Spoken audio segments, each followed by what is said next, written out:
Now let's dive deep into this big LGBTQ story for today. I'm Raji Narayan Singh, and let's queer up drag culture.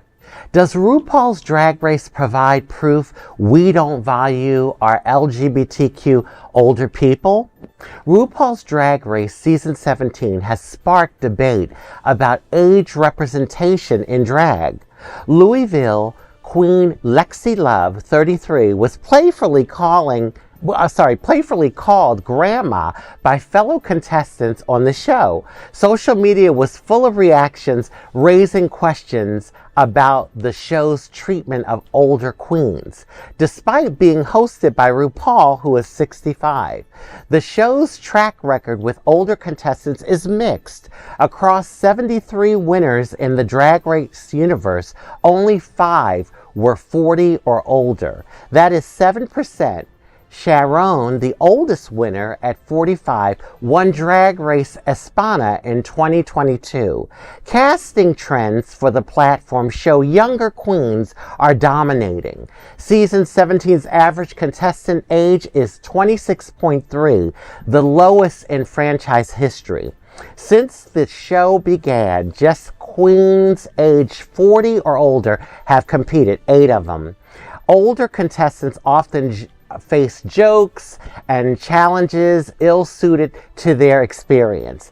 Tamisha Iman, Charlie Hides, and others exited early, and critics believe it is due to the high-energy tasks like lip-syncing and cheerleading. Fans, however, champion our older queens. Social media overwhelmingly supports Lexi Love and calls for more seasoned representation. National LGBTQ senior organizations like SAGE and even the AARP says senior discrimination is prevalent in America. SAGE adds that it is especially difficult for LGBTQ seniors in our youth-obsessed, quote-unquote, LGBTQ community. LGBTQ seniors have many unique and important issues to address, and our entire community should be sensitive to their unique needs. Social media viewers overwhelmingly express they want future seasons to feature queens with decades of experience. RuPaul Drag Race airs Friday on MTV and WOW Presents Plus. Oh boy. Okay, so I'm an older queen, obviously, although I know that I look at least 30, 35. I don't want to push you. Girl. I love you for that. But you know, it's interesting when you look at the statistics, and it does exist. The age discrimination does exist. And I think especially here in the Western part of the globe, it's all about being young, youthful and all of that. And you see it in the marketing and everything. I like the fact that the public is supporting the fact that they'd like to see, more seasoned performers, elders on the show. Because the reality is, we've been around the block, we've been through some stuff, and we have something to offer. And I feel that way sometimes when I'm in younger spaces, like, they people want to disregard me a little bit. Not everyone, but I felt that before. And it's like, baby, and not to pat myself on the back and, any other transgender person my age or older. But I want to say to them, it's because of you, because of us, that you get to do what you do.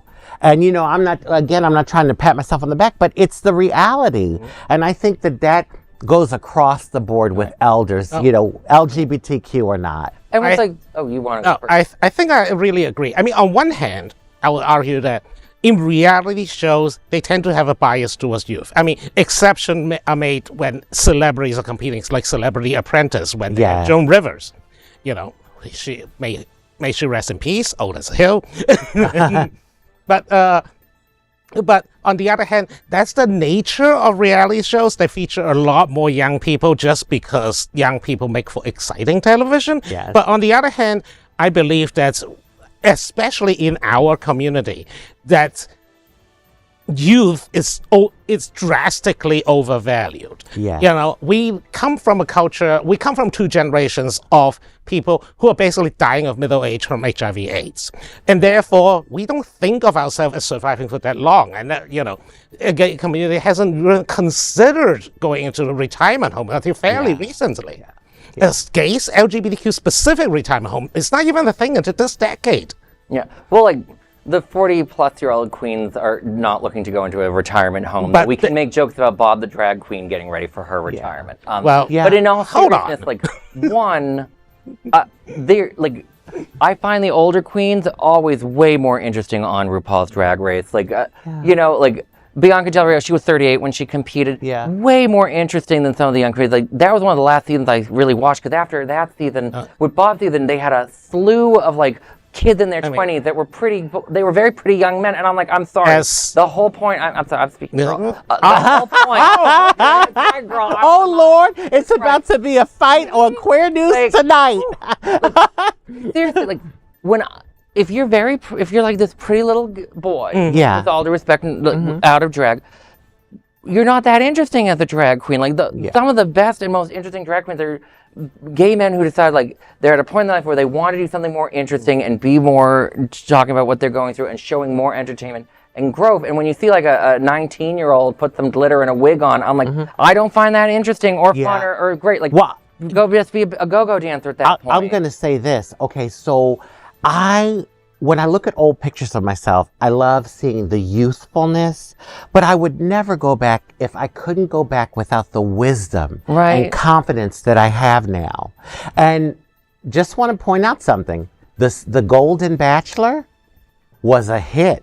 Last season, it was, I think, they got more watchers or viewers than all of the other Bachelor shows. Yeah. So, you know, that speaks to, you know, the fact that elderly people, well, I'm not elderly yet, but older people have something to offer. You know, we have a wealth of knowledge and experience.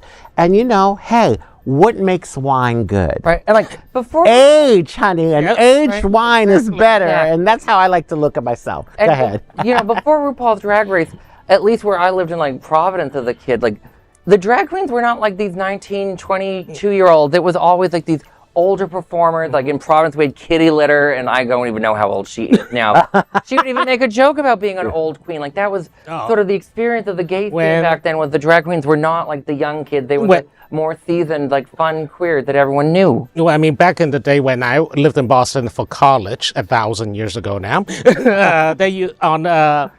Athlon and Access. They even do like 21 and like under 21 nights, so that, you know, the kids can go in and watch drag, and all the drag queens are much older than the current crop. But I think the experience part is what like Gen Z now call lore. Like, these people have backstories, and like personal experience is a hard component of a performer. Yeah. And there's the professionalism. Like, I had the distinct pleasure of working once with Chad Michaels. I was a back-end person. I drove her and like all that.